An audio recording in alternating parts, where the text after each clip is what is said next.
मंगलपूरमध्ये आजकाल अमंगल घटना घडत होत्या. इथे एक हृदयभंग प्रियकर भूत आपल्या अयशस्वी प्रेमाचा सूड मंगलपूर मधल्या मुली आणि बायकांपासून होता.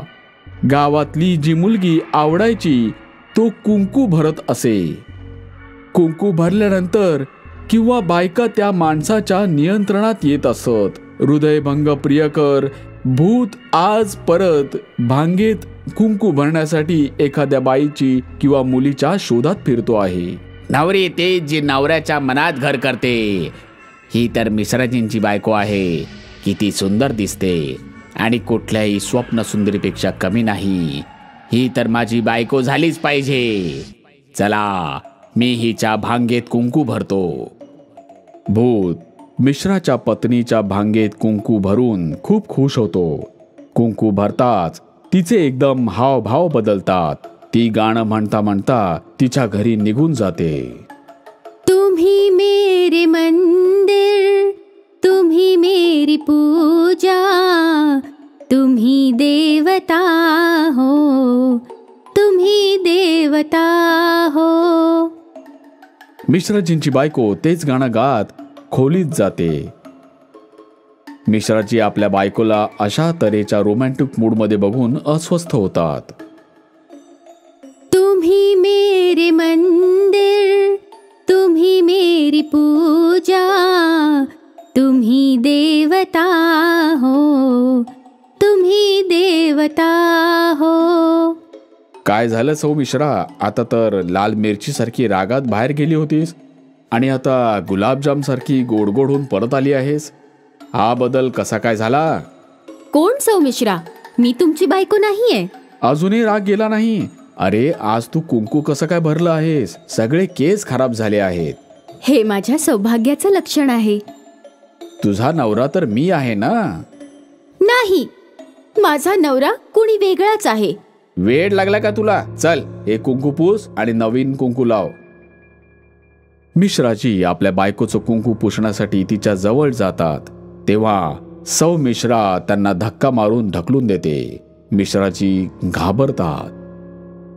तुम्ही मेरे मंदिर, तुम्ही मेरी पूजा, तुम्ही देवता हो, तुम्ही देवता हो. गावामध्ये आता कुंकू भरण्याच्या घटना दिवसेंदिवस वाढत जातात. दर 2 बायकांनंतर एक बाई किंवा मुलगी त्या भूताची शिकार होत असते. बऱ्याच बायकांची भांग कुंकवाने भरलेली असते. गावकरी भांग भरणाऱ्या भूताला कंटाळून पोलिसांकडे जातात. पण पोलिसांकडे यावर काहीच उपाय नसल्यामुळे दुसऱ्या एका गावातील तंत्रमंत्र विद्या माहीत असणाऱ्या एका तांत्रिक बाबाकडे जातात. भांगेत कुंकू भरणारा भूत, मी हे पहिल्यांदाच ऐकलं आहे. बाबा, हा भूत आमच्या बायकांच्या किंवा मुलींच्या भांगेत फक्त कुंकू नाही भरत, पण तर त्यांना नियंत्रणामध्ये सुद्धा ठेवतो. ज्यांच्या ज्यांच्या भांगेत कुंकू भरला आहे त्यांना सगळ्या मुली आणि बायका भूताचंच गाणं गात असतात. या भूताने अजून कोणाचाही जीव घेतला नाही ना? नाही. मग ठीक आहे, मी तुम्हा लोकांना मंत्रित केलेली राख देतो. तुम्ही ही राख त्या 7 बायकांच्या आणि मुलींच्या भांगेत घाला ज्या अजून त्यांच्या शिकार झालेल्या नाहीयेत. म्हणजे तुमच्या म्हणण्यानुसार त्या 7 मुलींच्या किंवा बायकांच्या भांगेत राख भरायची ज्यांच्या भांगेत अजून कुंकू भरलेलं नाहीये? हो, असंच करायचं आहे. यामुळे तो भांगेत कुंकू भरणारं भूत माझ्या ताब्यात येईल. ठीक आहे बाबा, आम्ही असाच करू. गावकरी तांत्रिक बाबांनी दिलेली मंत्रित राख घेऊन 7 बायकांच्या भांगेत भरून एकदम सतर्क राहू लागतात. भूत तांत्रिक बाबांच्या योजनेबद्दल अज्ञानी असतो. तो पुन्हा त्या गावात येतो आणि भांगेत कुंकू भरण्यासाठी मुलींना शोधायला लागतो. ज्यांच्या भांगेपर्यंत माझा हात पोचलेला नाही अशा आता त्या गावात 2-4 मुली राहिल्या असतील. आज हे काम सुद्धा पूर्ण होईल. या गावातल्या सगळ्याच मुली आणि माझ्या बायका होणार. हा हा हा हा. इतक्या सगळ्या मुलींचं एकच पती.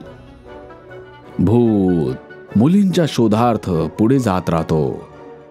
तांत्रिक बाबा याच गावात येऊन राहत असतात आणि भूताला पकडण्यासाठी आपले तंत्रमंत्र सुरू करत असतात. तांत्रिक बाबांची योजना यशस्वी होते. भूताला स्वतःवर वेगळीच जादू झालेलं पाहायला लागतो. तो घाबरून तिथून पळून जायचा प्रयत्न करतो, पण तांत्रिक बाबांची तंत्राची शक्ती त्याला विद्युत तारेत बांधून त्याला आपल्यासमोर घेऊन येतो. ये भूत, मी तुझीच वाट बघत होतो. बाबा, तू माझ्या रस्त्यात आडवा का आला आहेस? तुझ्या शक्तीने का बांधला आहेस मला तुझे हे हात कापायचे आहेत, ज्याने तू कुंकू भरतोस. मी बायकांचे भांग भरतो, त्याने तुला काय त्रास होत आहे? पारक्या स्त्रीला आपली बायको बनवणं पाप आहे. तुझ्यासाठी पाप असेल, माझ्यासाठी या सूड आहे. कसला सूड? मंगलपूरच्या याच गावकऱ्यांनी माझं लग्न होऊ दिलं नाही. मी जिवंत होतो तेव्हा ठाकूरची मुलगी कुसुम हिच्यावर प्रेम होतं. कुसुमचंही माझ्यावर प्रेम होतं. आम्हा दोघांना लग्न करायचं होतं. मग काय झालं? लग्न का नाही झालं? जात पात आणि श्रीमंत गरिबी आमच्या मध्ये आली. ठाकूरने मला मारून नदीत ढकलून दिलं होतं. माझ्या खुनाची बातमी ऐकून कुसुमने सुद्धा आत्महत्या केली. आपल्या हाताने कुसुमची भांग भरण्याची इच्छा माझी अपूर्ण राहिली. बस त्याच दिवसापासून मी शपथ घेतली, या गावातल्या सगळ्या बायका मुलींची भांग मीच भरणार. आता मी माझी शपथ पूर्ण करतो आहे, बाकी काही नाही. तुझ्या दुःखद कथेमध्ये सत्यता आहे, पण याचा अर्थ असा नाही की तू सगळ्यांना दुःख द्यावंस. तुझ्या अशा वागण्याने सगळ्या बायका मुलींचं आयुष्य उद्ध्वस्त झालं आहे. मी काय करू माता? माझा सूड विसरून जाऊ? हो, विसरावं लागेल. नाही, मी असं नाही करणार. आता असं नाही केलंस तर मी तुला जाळून भस्म करेन, आणि जर माझं ऐकलंस तर मी तुझं लग्न लावून देईन. कुणाशी? एका हडळीशी. ती खूप चांगली मुलगी आहे. अपघातात तिचा मृत्यू झाला आहे, त्यामुळे ती हडळ झाली. ती माझ्याकडे येत जात असते. ठीक आहे, मला मरायचं नाहीये. मी हडळीशी लग्न करायला तयार आहे. तांत्रिक बाबा हडळीला प्रकट करून तिचं लग्न भूताशी लावून देतो आणि दोघांना सुखी संसाराचा आशीर्वाद देऊन शांती लोकात पाठवून देतात. भूतांनी ज्यांची भांग भरली होती, तांत्रिक बाबा त्यांच्यावरचे भूताचे नियंत्रण काढून टाकतात आणि अशा प्रकारे मंगलपूरमध्ये आता सगळीकडे चांगलं व्हायला लागतं.